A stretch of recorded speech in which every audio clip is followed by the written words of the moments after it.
First of all, we need to understand the needs of our client, because we discussed only three key issues, but supply chain is a very broad chain of processes and areas, and AI can help in very different ways.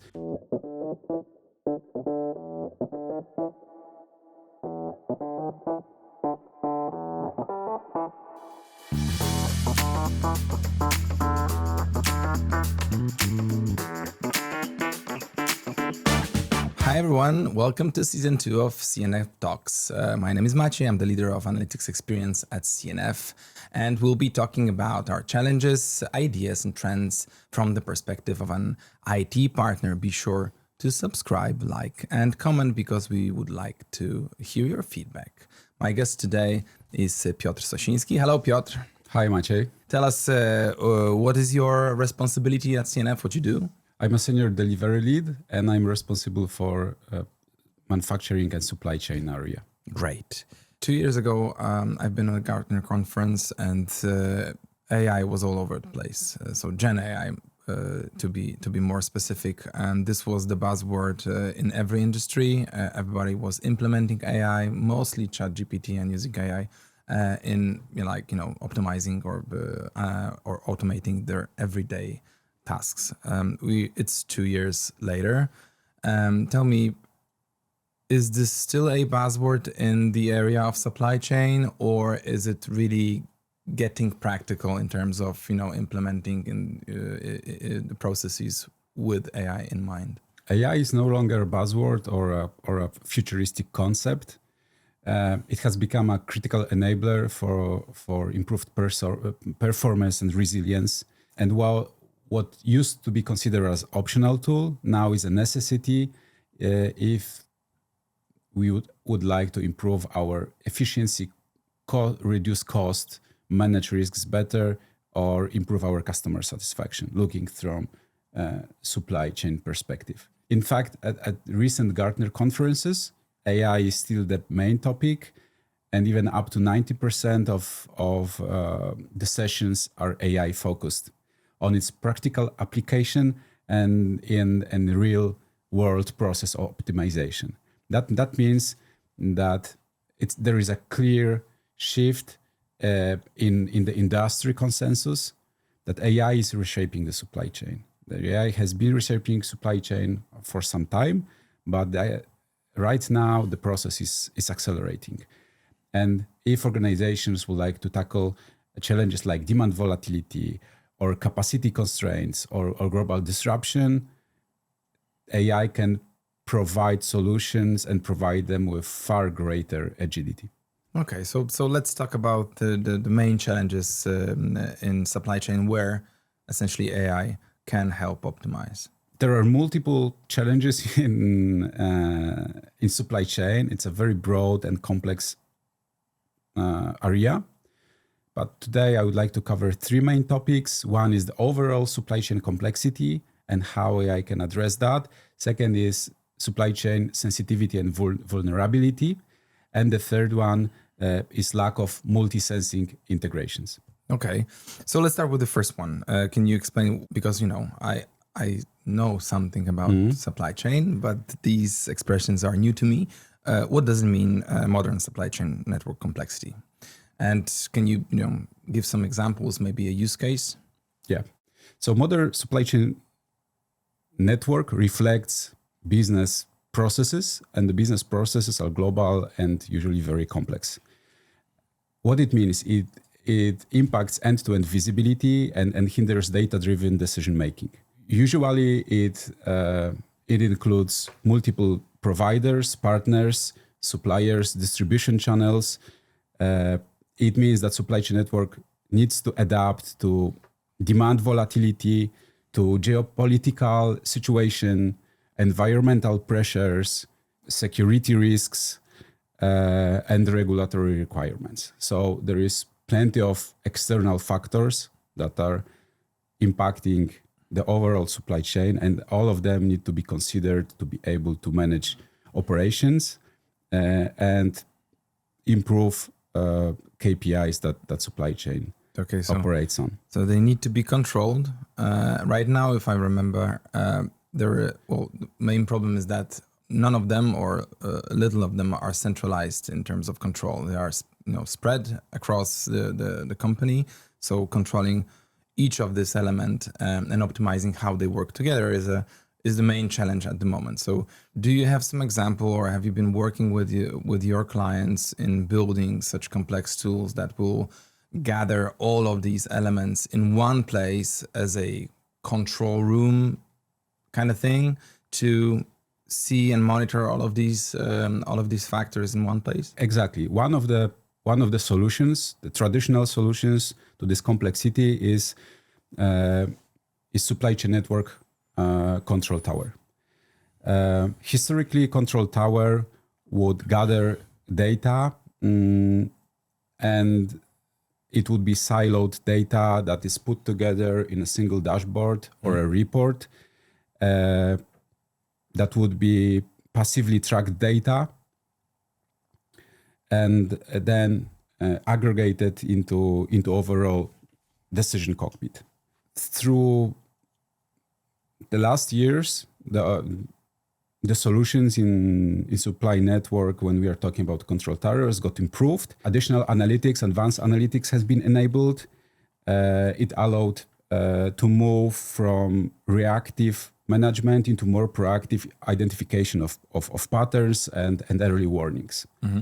But right now, with the fast-moving world, and as I said, multiple external factors that are impacting our supply chain network and decision-making, that's not sufficient. And here, AI provides great opportunity to improve the overall management and the way the control towers are built and constructed. So I understand that instead of people monitoring the data, analyzing this manually, we are utilizing AI algorithms to identify patterns, identify anomalies in the supply chain, and proactively feeding the control tower and informing in timely manner the operators in the factory that something is going on and you need to react. That's correct. Control tower cannot monitor and only focus on monitoring. It needs to do more. It is supposed or expected to mentor operations. So instead of showing data, it should guide users through the process, provide context-aware recommendations, and clear next step of actions for the users. So it means it requires embedded AI logic and machine learning that provides rule-based automation to the classic supply chain control tower implementation. Okay, so from what you're saying is that basically we have some scenarios that in the past have been driven by people, and now the same thing is implemented into AI. And AI identifies certain factors, certain signals from the factory, and then based on those scenarios, it's recommending the next best action for the factory operator. That's correct. That's exactly the case. So AI can support in integrating exception-based logic into supply chain systems and provide and train models to distinguish between those false positives versus mission-critical issues, right? So it provides additional layer of automation that's based on internal company business processes and the workflows, and based on that, it can guide informed decision making. Is this the moment where AI can make autonomous decisions in this control room, or still the operator has total control over the process? That's a very good question, and that's one of the main concerns usually our clients have, whether AI will start hallucinating and making bad decisions even if the input data is correct. In our solutions, we ensure that we've got this human in the loop assurance. That means that the key decisions, even though they are fed by the AI generated signals, but the key decisions and final approvals are made by users. That means the human factor is still in control. Okay. All right, so let's talk about other challenges. So you said sensitivity and vulnerability, right? That's What does it mean? Well, I can imagine what it can mean, but can you explain what does it mean in terms of supply chain, and what are possible solutions where AI can help? sensitivity and vulnerability is the second key challenge for current supply chain networks. We live in a very complex times, and our operations, supply chain operations, are fairly optimized as much as we can currently. That means that a shortage of a single inventory item can cascade into production delays that would require coordination across multiple business processes. Supply chain networks are sensitive to changes in demand, supply, or external factors. As we mentioned, that can be political, that can be environment related, or cyber threat related, because that's another key thing that that's a big thing these days. At the same time, it's expected that decisions in supply chain are made immediately and they are informed. So how can we prevent this sensitivity and vulnerability, or support immediate and accurate decision making? And again, AI comes in very handy in this area. We can introduce AI-driven copilot assistant that can help users in their daily work. How does it work? Imagine you have organization's own AI assistant that's fed on the enterprise data, that understands business logic, that has workflows incorporated, that understand business cycles, that considers policies or even escalation chains. It should have a conversational interface. That's a thing that AI introduced. So it's no longer a locked list of items or topics that users can address, but it has an open NLP-driven interface that you can communicate with natural language. So you can ask open questions or considering predefined topics, and then AI will support you and have like a conversational chat with you, and will provide you with additional inputs, will flag risks, detect disruptions in the data sets, and provide you with particular input along with proposed solutions to the highlighted problems. So it's more than an agent, right? It's more complex than something like an agent. It's a very complex decision tree with a conversation interface, something that is a mentor to you and can help you guide through the process and optimize the way you work and make decisions. That's correct? That's correct. That's exactly the case.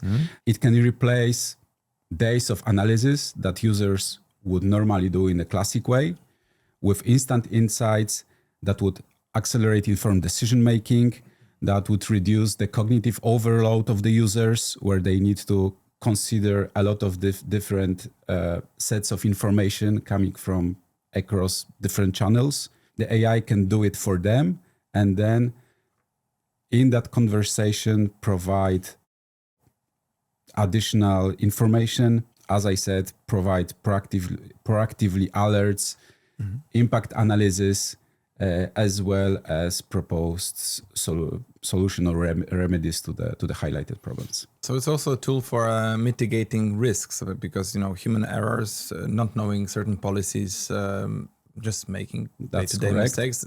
We have something that protects us from making human errors, right? It can fix human errors. It can support repetitive routine tasks. It can slice through the data fast, so the time needed to analyze inputs and make a list of actions is then limited to almost near real time. Do you have any real life use cases for implementing such solutions? Yes, in our company, we are currently working on this kind of AI assistants. We provide them to our customers. And as I said, it's based on the cognitive interface, and plus NLP-driven queries that replace manual reporting. But as I understand, the concept is the same with every kind of supply chain, but due to the fact that there are different security policies, different data compliance, the processes are different also. We need to tailor this approach to each case differently, but the framework is essentially common. Is the same. That's exactly the case. Each case is treated individually. That means we tap into enterprise data. We align with our business partners and the clients what kind of information should be fed to our assistant and what kind of output is expected, because it may vary depending on the scale of a client company or the area of operation. Okay. And the third challenge, what about that? Can you elaborate on this one? Yeah. So the third thing is lack of multisensing integration. And in modern supply chains, lack of multisensing integration refers to the failure to combine diverse data streams from very different areas. To give you an example, we can talk about IoT data from the sensors. We can talk about GPS. We can talk about various information that's coming from our suppliers, environmental data like weather conditions or logistics platforms. And ideally, you would combine all of those data streams into a cohesive real-time view. Mm-hmm. And what does this real-time view gives us? Is it assessing what would be the impact of all of these factors given, or is it only our, the monitoring thing? How does it work? Before I go into the works of the system, I would like to focus a bit on the issue, right? Mm-hmm. So we talked about combining multiple data sources, and very often companies have it done partially, or they don't have it at all. That means the data is siloed or inconsistent or unavailable, and that means companies have very limited situational awareness, and based on that, they make slower and less accurate decisions. And let's take shipment monitoring as an example, right? Lack of multisensing integration means very often that we have isolated data sources. We communicate with our suppliers in the old-fashioned way. That means emails, chats, or even spreadsheets being sent back and forth. That means we have blind spots. We don't have data for real-time data from sensors. So the view we have is very delayed. And very often, in the result, we don't know where our shipment is, if it's delayed or not, if there are any risks that it will be on time or not. So it's the problem with timely communication between different areas of responsibility and optimizing the decision-making process based on the input of data we already have in the company, but we can't really connect the data with each other. We can have the data, like our IoT sensors, or we can get it from our suppliers, or it's available like weather condition portals. That's an external factor that we can also use in our IT AI models to highlight the risks and build a modern system to monitor the shipment status live. Okay, but you can't really have it all together to see what are the patterns between all of them and what is the impact of one. Putting all those data sets together and applying AI assistant means we can integrate structured data like logs from our supplier systems and unstructured data like those emails from also other suppliers, and then supplement it with additional data streams like GPS data, like IoT data, like weather conditions, and and other streams to maintain continuous visibility and then detect those details and risks earlier and then potential impacts. AI can also help to prioritize those risks or issues and sort it according to a given logic and provide recommendations. In short, it can transform scattered signals into unified, intelligent tracking solution. Okay, sounds like an optimization to me. So, okay, imagine that that I am the leader of an area in supply chain, and then I am on the very beginning of the road of digital transformation of my own business. What would be your recommendation to where can we start and how the process should look like to identify where the area of optimization is? Which tools do we need to implement? From the beginning to end. That's a very good approach. First of all, we need to understand the needs of our client because we discussed only 3 key issues, but supply chain is a very broad chain of processes and areas, and AI can help in very different ways. So on top of the examples we just discussed, it can help with more intelligent demand forecasting, autonomous inventory optimization. It can help with suppliers risk management, smart logistics, road and routing. It can also help with traceability using technologies like blockchain, or can be used to support predictive maintenance. So the list of use cases is very, very large, and depending on the needs of our clients, we can tailor our solutions to those particular areas, and then start with the process. Now, how the process would look like after the initial discovery, probably we would support build of particular use cases, then apply a prototype, collect feedback from this exercise, and then pilot the solution. And then once pilot is approved, expand further across whole supply chain, whether it's factories or distribution centers or all the nodes in the supply chain. Okay, so your recommendation is to start small, identify the areas where the friction is high, where the value would be the highest from implementing AI, and then after getting the value from the first pilot, we can expand to different spots to add an additional element with AI implemented and build a certain roadmap.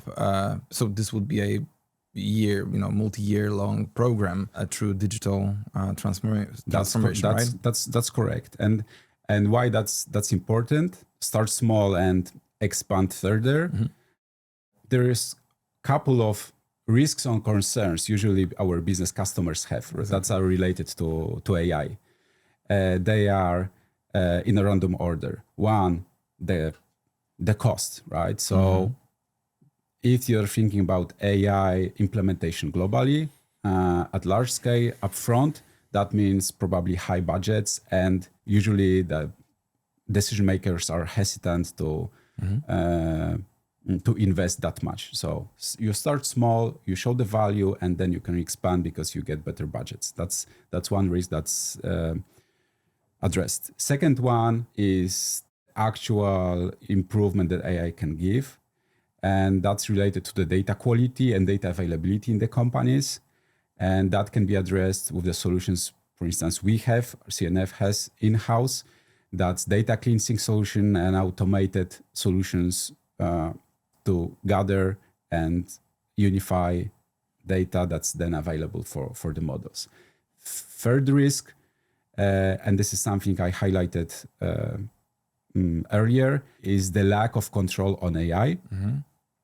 And here the solution is to have this human in the loop kind of approach where AI models provide recommendations, they analyze the data, but at the end of the day, there is someone, a human being, a skilled user or subject matter expert that approves the plan that AI provides. So in that case, we are secure, we take benefits from AI, but then we are still as human beings in control of the process end to end. And what is the attitude of your stakeholders when you are talking AI?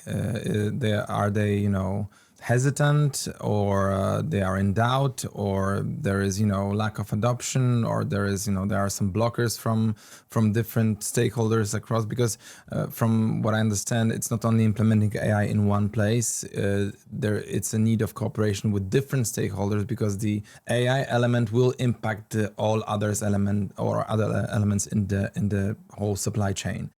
Yeah, that's a very good question, right? So the feelings are mixed.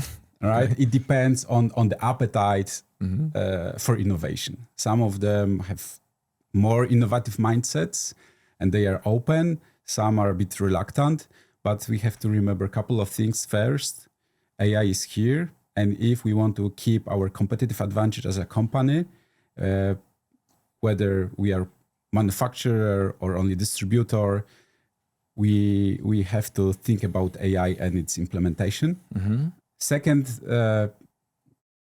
risk that business partners are highlighting is they are afraid that AI will take away their jobs, right? And we have to remember that AI is here not to replace supply chain professionals, but to support them, provide them with the insights, take care of routine tasks, time-consuming tasks, and unlock their time for more value-added activities, for networking, collaboration, and move from the vicious cycle of continuous firefighting. With the right tools, accurate and properly integrated data, and this willingness to embrace change, those organizations can unlock their potential, be successful.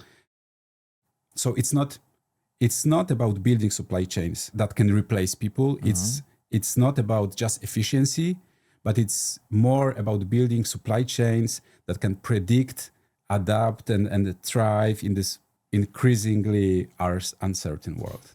Very good. One last question at the end. What is your take on the next on the adoption of AI in supply chain? What do you think will be the next big thing when implementing AI in your area with your clients? It's a very good question. It's a tricky question because the situation on the market is dynamic. We have new models coming in with new capabilities, so we always need to stay in touch with the newest technologies and then think how to reapply that for our clients to bring in the value. Personally, I believe the implementation of those cognitive models where you can have open conversation with will be more and more popular because they will be becoming more like a human being in terms of collaboration and bidirectional communication. And I think that will be a huge boost to efficiency, but also enabler for the companies to grow. Great. Thank you very much, Piotr, for being here. Thank you, guys. Thank you. Please like, comment, and subscribe. Leave us your feedback. We would really like to know your thoughts about how we are doing. Do you like our content, and what would you like to see next? And hopefully we see each other in the next episode of C&F Talks.